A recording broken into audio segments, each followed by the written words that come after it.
शिव गुरु इच्छा से श्री शिव महापुराण की तृतीय अध्याय का पाठ करने जा रही हूँ। तो सर्वप्रथम हम अपने शिव गुरु को स्तुति कर लेते हैं।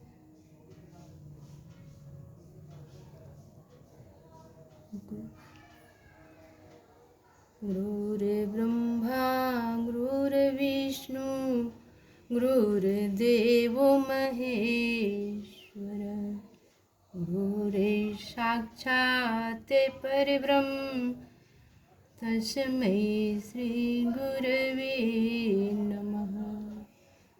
जगते गुरु अयं नमस्तुभ्यं शिवाय शिव दया च जोगीन्द्र नाम च जोगीन्द्र गुरु नाम गुरवे नमः। सर्वे मंगल मांगले शिवे सर्वार्थ साधिके शरण्ये त्र्यंबके गौरी नारायणी नमोस्तुते। नमः शिवाय सत्यं पंचकृते विदे नंदनेक चित्तानंद घनश्रुतं परमार्थे विभाषणे कर्पूरे गौरं करुणावतारं संसार सारं भुजगेन्द्रहारं सदा वसन्तं हृदयरविन्दे भवं भवानी सहितं नमामि। तो गुरु भाई बहनों, ये कली काल में हम सबों के लिए जैसा चल रहा है माहौल, शिव गुरु का नामों का बखान, उनकी स्मरण, उनके चरणों का स्मरण, उनके गुणों का, उनके चरित्रों का बखान सुनने सुनाने पढ़ाने के अलावे और कोई उपाय नहीं बचा है जो कि इस कली काल में हम लोगों को बचा सके, धरती के मनुष्यों को बचा सके।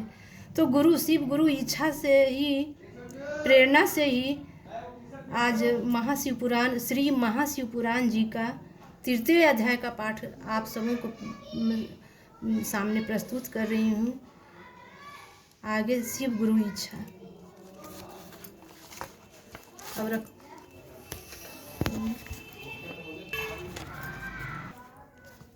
तृतीय अध्याय।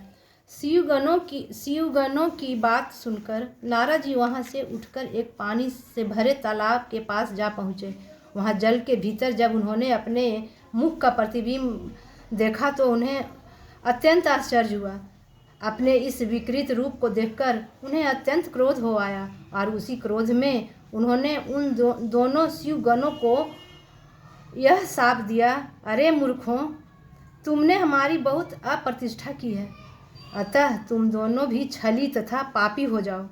तुम अपने किए का फल पाओ कि जिससे फिर ऐसा नीच कर्म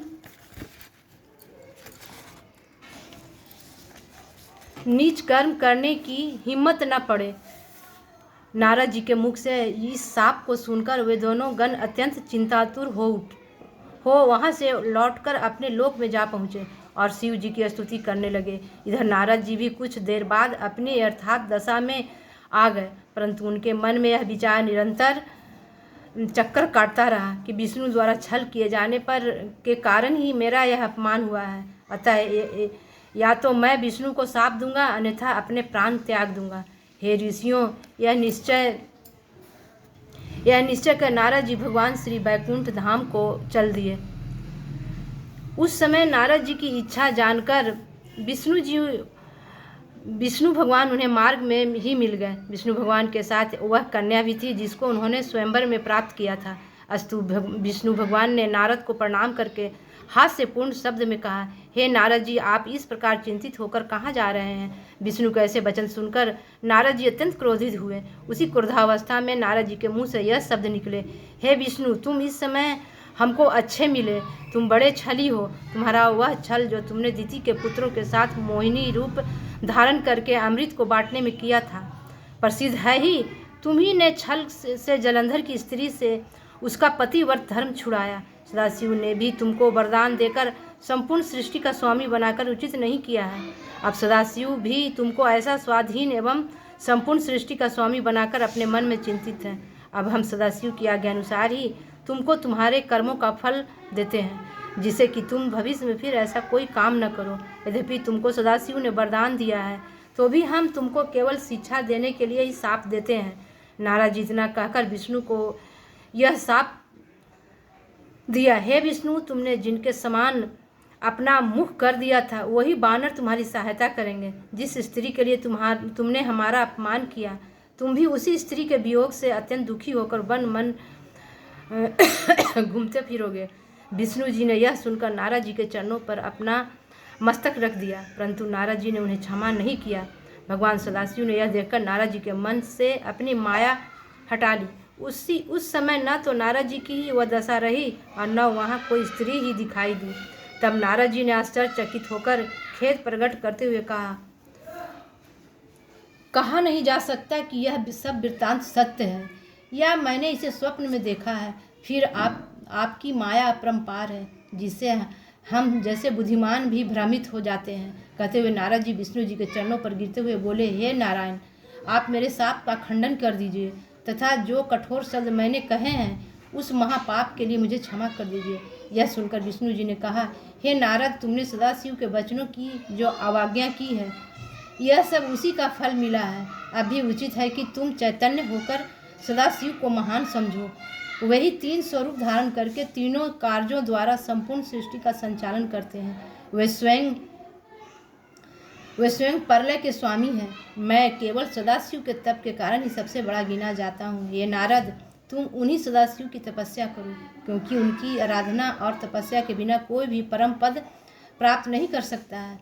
अब तुम्हें उचित है कि सब कुछ त्याग कर सदाशिव का भजन करो एवं उनके सत्य नामों का जाप करो। वही मेरी शक्ति है। तुम हृदय में शिव जी के चरणों का ध्यान रखकर देशाटन करो, जिससे तुम्हें दुख न होगा। तुम्हारे लिए यही उचित है कि समस्त भूमंडल पर भगवान सदाशिव की महिमा देखते हुए काशी जी को सिधारो, उसे रुद्र क्षेत्र, वाराणसी, मुक्ति क्षेत्र तथा महाशमशान भूमि भी कहते हैं। इतना कहकर विष्णु जी अंतर्धान हो गए और नारद जी सदाशिव जी के पास चल दिए। मार्ग में वे दोनों गण मिले और वे भी नारद के चरणों में गिरकर क्षमा याचना करते हुए बोले, हे ऋषिराज, हम ब्राह्मण नहीं अपितु सदाशिव के गण हैं। हमने आपका बड़ा अपमान किया है, इसलिए हमें अपना दास समझकर कृपा करें, क्योंकि हम अपने कर्मों का फल प्राप्त कर चुके हैं। नारद जी ने यह सुनकर खेद प्रकट करते हुए कहा, मेरी बुद्धि भ्रष्ट हो गई थी। सदाशिव की माया अपरंपार है। मैंने जो कुछ कहा है, हे शिवगणों, वह होकर ही रहेगा। परंतु मैं तुम्हें यह वर देता हूँ कि तुम दोनों भाई मुनि के वीर्ज एवं राक्षसी के गर्भ से उत्पन्न होगे तथा बहुत प्रतापी होगे। संपूर्ण सृष्टि पर विजय प्राप्त करोगे तथा अनेक प्रकार के भोग कर भी सदाशिव की भक्ति से अचेत न होगे। अंत में बानर और मनुष्य द्वारा तुम मुक्ति प्राप्त करोगे। इतना कहकर नारद जी पहले सदाशिव के पास तथा फिर ब्रह्मा के पास गए और वहां दोनों हाथ जोड़कर स्तुति करते बोले, हे पिता, आपने विष्णु की जो कथा मुझसे कही थी, जिसमें भक्ति, वैराग्य, तप, दान की रीति एवं तीर्थ आदि का वर्णन है, वह तो मैंने सुनी, परंतु मैं सदाशिव जी की भक्ति से अभी अनभिज्ञ हूँ। इसलिए कृपा कर मुझे क्रम से बताइए कि सदाशिव आदि मध्य तथा अंत में क्यों रहते हैं और कैसे प्रसन्न होते हैं। वे निर्गुण होकर भी सगुण कैसे हो जाते हैं। आप अपनी तथा विष्णु जी की उत्पत्ति के ऊपर भी प्रकाश डालिए। शिव और पार्वती के जितने भी चरित्र हो, कृपा करके उन पर भी प्रकाश डालिए, जिससे मुझे और आपको भी प्रसन्नता प्राप्त हो। 3रा अध्याय समाप्त हुआ। अब 4था अध्याय की ओर बढ़ते हैं। इतनी कथा सुनकर सूत जी ने कहा, हे शौनकादि ऋषियों, नारद जी का यह प्रश्न सुनकर ब्रह्मा जी ऐसे प्रेम में मग्न हुए कि उनकी आंखों से अश्रुधारा बह निकली। उन्हें तन मन, स्त्री, पुत्र, घर द्वार आदि किसी का भी कुछ ध्यान न रहा। बहुत देर बाद जब से प्रकृतिस्थ हुए तब शिव शिव कहते हुए, शिव जी का ध्यान करते हुए हंसकर बोले, हे नारद, तुम्हें बहुत बहुत धन्यवाद है। तुमने मेरे संपूर्ण कुल को मुक्त कर दिया है, क्योंकि तुम्हारे हृदय में भगवान सदाशिव की भक्ति उत्पन्न हुई है। इस प्रकार प्रशंसा करने के उपरांत पितामह ब्रह्मा जी ने नारद जी से कहा, हे पुत्र, मैं सर्वप्रथम अपनी बुद्धि के अनुसार भगवान सदाशिव के निर्गुण चरित्र का वर्णन करूँगा। तदुपरांत उनकी सगुण महिमा को कहूँगा। तुम्हें यह जान लेना चाहिए कि जिस समय सृष्टि का कहीं चिन्ह भी न था, उस समय भगवान सदाशिव ही निर्गुण रूप से सर्वत्र व्याप्त सच्चिदानंद स्वरूप एकमात्र पर ब्रह्मा थे। वे भगवान सदाशिव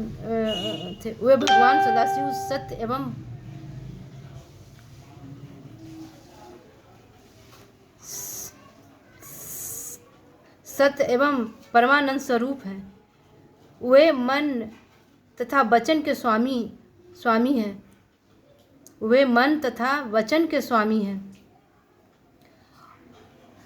और नाम रूप से ही हीन है। वे किसी के वशीभूत न तो देखने में आते हैं और न कोई उनका आदि अंत ही जानता है। वे किसी के वशीभूत न होकर संपूर्ण सृष्टि के स्वामी बने हुए हैं। वे ही मनुष्यों के कर्मों के साक्षी हैं तथा सर्वव्यापक होते हुए भी सबसे भिन्न रहते हैं। हे नारद, उन शिव जी की स्तुति करने में सहस्त्र फणधारी शेष नाग भी हार गए हैं। जोगी लोग उनका भजन करते हैं, परंतु उनके आदि और अंत को नहीं जान पाते। वे निर्गुण स्वरूप वाले प्रभु बिना कान के ही सब कुछ सुन सकते हैं, बिना आँख के ही सब कुछ देख सकते हैं, बिना नाक के ही संपूर्ण सुगंधियों को सूंघ लेते हैं, बिना मुख के ही संपूर्ण पदार्थों का भोजन करते हैं, बिना जिह्वा के संपूर्ण विद्या को पढ़ते हैं।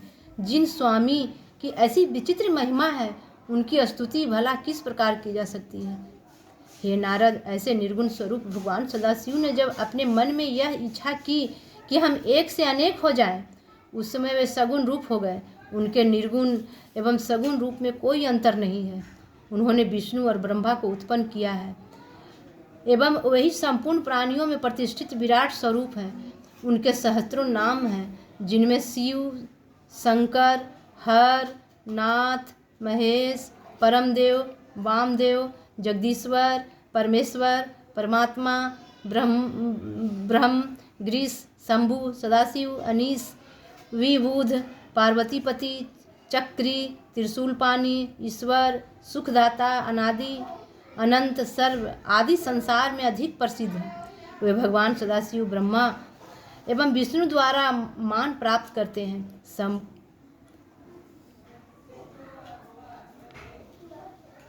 संपूर्ण सृष्टि को उत्पन्न करने वाले तथा भक्तों को आनंद प्राप्त करने वाले वे भगवान उमापति ही सूर्य, चंद्रमा आदि सहस्त्रों गुणों से भरी हुई संपूर्ण सृष्टि एवं ब्रह्मा, विष्णु तथा रुद्र के उत्पन्न करता है। इस प्रकार भगवान सदाशिव अपने सहस्त्रों नामों से संपूर्ण लोकों में प्रसिद्ध हैं। हे नारद, अब तुम उन त्रिशूल पानी भगवान शिव के उस सगुण स्वरूप का वर्णन सुनो, जिसका स्मरण करने से ही संपूर्ण पाप नष्ट हो जाते हैं। अपने सगुण स्वरूप में वे मस्तक पर जटाजूट एवं गंगा जी को धारण किए हैं। उनके भाल पर चंद्रमा की कला एवं धनुषाकार त्रिपुंड विराजमान है। वे कानों में कुंडल पहने और सूर्य, चंद्रमा तथा अग्नि के समान 3 लाल नेत्रों को धारण किए हैं तथा उनका प्रभातकालीन सूर्य के समान पहला मुख पूर्व दिशा की ओर रहता है तथा उनका दूसरा मुख दक्षिण दिशा की ओर। उनके कंठ में 3 लकीरें हैं।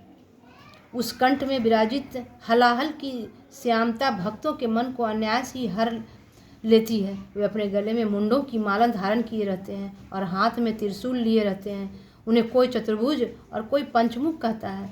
कईयों ने उन्हें 10 भुजाधारी भी कहा है। वे अपने उन हाथों में भिन्न भिन्न प्रकार के शस्त्र लिए रहते हैं। उंगलियां भी सुकोमल एवं अरुण प्रभा युक्त हैं। ऐसे संपूर्ण कलाधारी भगवान सदाशिव के पवित्र स्वरूप का स्मरण बड़े बड़े तपस्वी तथा मुनिजन निश्चल भाव से किया करते हैं। हे नारद, जिस प्रकार शिव जी के अनेकों स्वरूप हैं, उसी प्रकार ध्यान धरने की क्रियाएं भी असंख्य हैं। परंतु उन्हें जानने वाले बहुत कम ही लोग पाए जाते हैं। भगवान सदाशिव की महिमा, स्वरूप तथा नामों की कोई गिनती नहीं हो सकती है। वेदों का नाम भी न जानने वाले गज और गणिका जैसे असंख्य महापापी मूर्खों ने जो मुक्ति प्राप्त की, उसका एकमात्र कारण यही है कि उन पर भगवान श्री त्रिशूलपाणि ने स्वयं ही कृपा कर दी थी। ऐसे दयालु गिरजापति की महिमा का वर्णन कौन कर सकता है। हे नारद, भगवान सदाशिव ने ही अपने आनंद के निमित्त शक्ति को प्रकटा था, अर्थात भगवान त्रिशूलपाणि के तेज द्वारा ही महाशक्ति का जन्म हुआ है। उस महाशक्ति का जो स्वरूप है वह मैं तुम्हें बताता हूँ। वे देवी 16 श्रृंगार किए हुए हैं। उनका शरीर श्याम कमल के समान कोमल है। उनके केश घुंघराले तथा कृष्ण वर्ण के हैं। उन शक्ति स्वरूपा देवी के ऐसे अनुपम स्वरूप का ध्यान धरकर भक्तों को अत्यंत प्रसन्नता की प्राप्ति होती है। हे नारद, भगवान सदाशिव ने उस परम शक्ति को श्याम रूप में उत्पन्न किया, परंतु अनेकों भक्त ने उन्हें गौर वर्ण अथवा सोने के समान रंग वाली कहकर उनका स्मरण एवं ध्यान करते हैं।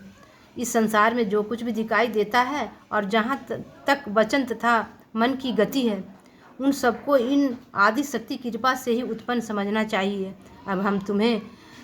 अब तुमसे भगवान सदाशिव के सगुण स्वरूप के गूढ़ चरित्रों का वर्णन करते हैं।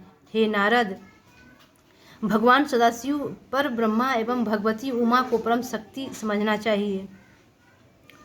सर्वप्रथम भगवान सदाशिव ने उमा नाम धारणी उस परम शक्ति के साथ विहार करने के निमित्त एक लोक की रचना की, जिसमें दुख, चिंता, शोक तथा दारिद्र्य का कोई स्थान नहीं है। वह लोक अत्यंत रमणीक, परम विचित्र एवं मनोहर है। उस स्थान को भगवान सदाशिव किसी भी समय नहीं छोड़ते, इसलिए वह अविमुक्त कहा जाता है। वह स्थान सृष्टि के संपूर्ण जीवों को आनंद देने वाला होने के कारण आनंद वन के नाम से भी प्रसिद्ध है। वह स्थान सिद्ध रूप, तेजस्व रूप एवं अद्वितीय होने के कारण काशी भी कहलाता है। उस नगर में भगवान सदाशिव ने अपनी इच्छा से एक ऐसे भवन का निर्माण किया जो अनेकों प्रकार के रत्नों से अलंकृत है, जिसमें मोतियों की झालरें लटका करती हैं और जहाँ छत्र, विमान आदि असीमित संख्या में रखे हुए हैं। उस लोक अथवा नगर में कल्प वृक्ष के समान मनोभिलास पूर्ण करने वाले सहस्त्रों वृक्ष विद्यमान है। उस भवन को भगवान सदाशिव ने अपनी आदि शक्ति सहित सुशोभित किया है। उन्होंने परम शक्ति को संबोधित करते हुए कहा, हे प्रिय, यह लोक अत्यंत उत्तम, परम पवित्र एवं प्रसन्नता प्रदान करने वाला है। अतः यह मुझे तथा तुझे अत्यंत प्रिय है। यहाँ किसी भी प्रकार के दुख का कभी प्रवेश न हो सकेगा। जो मनुष्य यहाँ पहुँच जाएगा वह नरक के दुखों से मुक्त हो जाएगा। हम इस काशी की जो प्रशंसा करते हैं सो कोई आश्चर्य की बात नहीं है, क्योंकि इसकी स्तुति का वर्णन करने में वेद भी असमर्थ है। इतना कहकर भगवान सदाशिव भगवती उमा के साथ वहाँ विहार करने लगे। जब उनके हृदय में यह इच्छा उत्पन्न हुई कि हम कोई रचनात्मक कार्य करें, उस समय उन्होंने भगवती उमा से इस प्रकार कहा, हे प्रिय, अब हम कोई ऐसा काम करना चाहते हैं जिससे हम दोनों को प्रसन्नता की प्राप्ति हुई। आज चौथा अध्याय यहीं तक है। फिर आगे गुरु इच्छा से 5वां इसी तरह गुरु इच्छा से चलते रहेगा। देखें गुरु की इच्छा।